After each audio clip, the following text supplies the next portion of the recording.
Dasar ekonomi baru pun dahulu. Kenapa kalah, tewas, ke tepi? Kompromi politik, ya? Liberalisasi. Itu sebab saya bimbang sikit tentang kalau pasaran terlalu bebas dan terlalu liberal. Kesan dasar liberalisasi apa kesannya? Antara punca utama peminggiran majoriti Melayu, Muslim, Bumiputera, Cina, India miskin di negara kita. Saya tunjukkan satu lagi kartun light.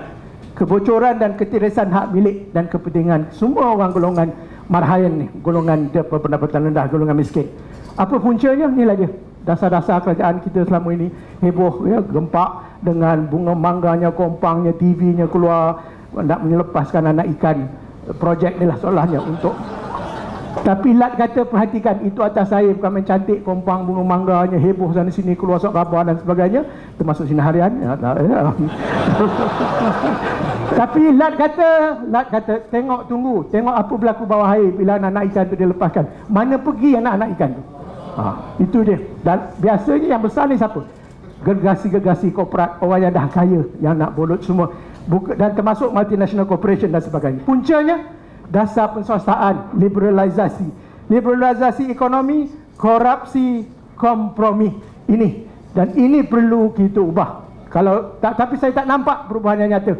Sebut kita kesana kemari sebut reformasi, transformasi, tapi apa benda yang C-nya antara C yang saya sebutkan di sini mungkin korupsi, kompromi yang lebih kuat. Dan ini menyebabkan berlakunya revolusi di Mesir. Kenapa orang marahkan Mubarak? Saudara-saudara perhatikan. Perhatikan di negara kita pun ramai Mubarak. Siapa dia Mubarak? Mubarak Malaysia, ya? Ini dia Mubarak Malaysia. Orang Melayu yang buruk dan rakus. Melayu buruk rakus, you cantum menjadi Mubarak. Itu dia. The ugly Malaysia. Yang kaya, tidak semua yang begini, tidak semua yang ugly.